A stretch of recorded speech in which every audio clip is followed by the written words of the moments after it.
talked about threading with the last program, which is our keyboard keylogger. Here we're using threading in a different way. Sometimes threading runs the program over and over again in the background. Sometimes we want it to just do certain things, and we have to get all of our little workers in a queue so that they actually do the right thing.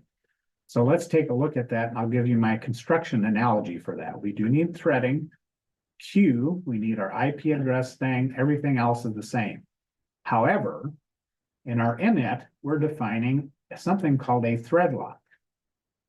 So as we're scanning, we are going to have 50 threads, which 2 or 3 of them could come up with an answer at the same time. And what would happen if we did that? We'd have this big long thing with everything garbled together. We'd have a mess. So if you're working on a construction site and you tell 50 people what to do and they're all doing the same thing, what's going to happen? You're going to have collisions, you're going to have a mess. So the new construction manager, because the other guy got hired because it was a big mess, new construction manager says, okay, we're going to do this in a queue. Number 1 employee, you're going to do this. When you're done, report back to me. Number 2 employee, you're going to go do this. Report back when you're done. And number 3, and so on down the line. So all 50 workers are working on separate tasks. And when they're done, they report back. So far, so good. So the lock prevents them from working with anybody else. They have to work by themselves. They can't, they can talk to their neighbors, but that's it. The queue allows us to keep track of all those people. Remember I said that when you're done, come back and ask me for a new task. That's how it works. So let's see how it works. Here's our get network address, nothing new here. Start scan. I timed it just for fun. So each for R in range, self.number of threads, which I just set at 50. We have just like we did before, I called it worker just because I'm using my construction analogy. We have a thread. All these threads are true. If we do a control C in the middle of the program, we don't want runaway threads taking off. You don't want our workers going crazy. Each thread gets started or spawned. We go through 50, we start them all. Well, nothing happens yet because we're going to put them into a queue. Self.queue, I called it queue. Pretty clever, huh? So this is workers 1 through 50. They're in a queue. This blocks us going any further in the program till these guys are all done. Because we're not going to go home until everybody's finished their job and everything's good. We've done all 254 jobs that we need to do that day. And until everybody's done, we don't go home. This is where we go home. Well, let's look at our worker. Where's our worker?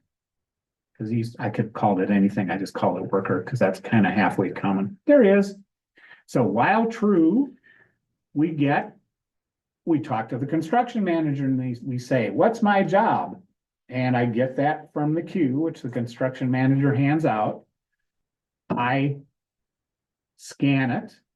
And then when I'm done, I say, oh, my task is done. What do I do next?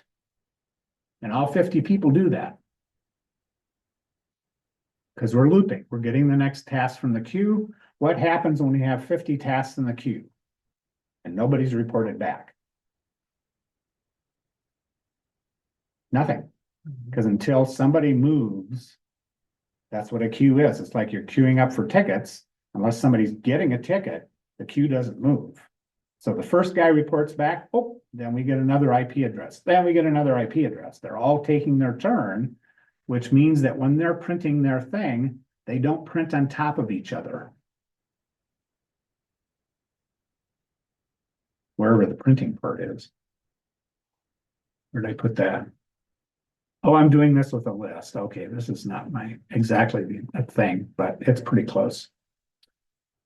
No, where is my?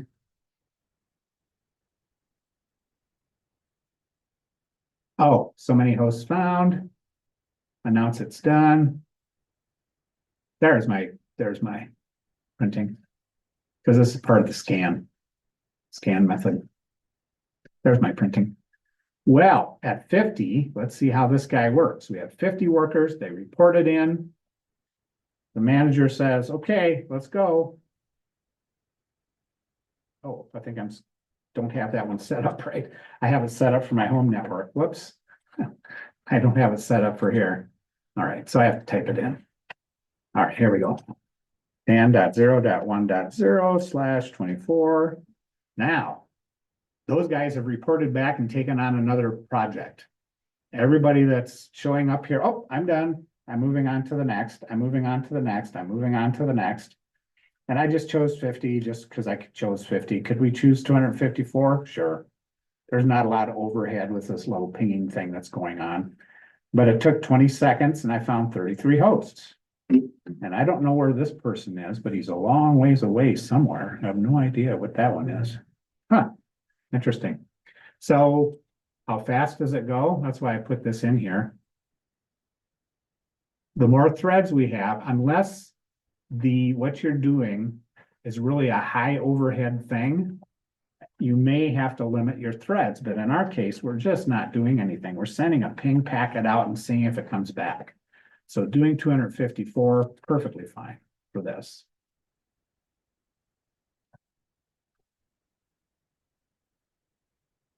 And so it'll come back a little faster.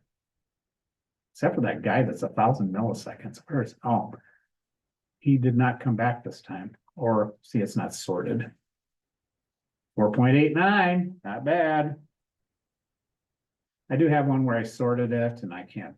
Let's just take a quick look at the sorting because it's very pretty. But I have all kinds of things mixed up. Oh, maybe this is the one.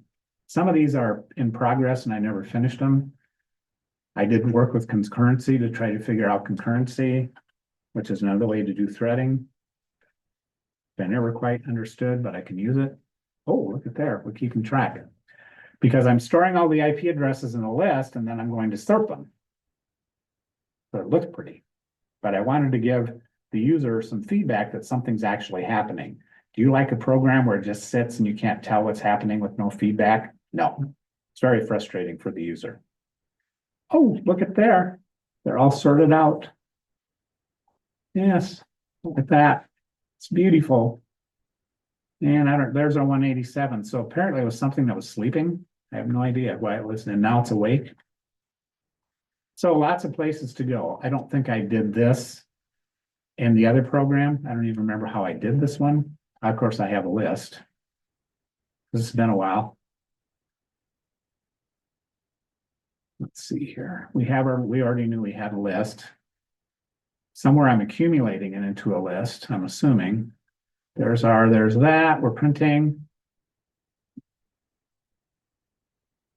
Oh, every second I have a thread running. It's running in the thread every second we update. That's not what I'm looking for. Oh, yeah. Yeah, there's a Yeah, you have to split things off and take zeros and figure out periods and turn it into an int before you can sort it.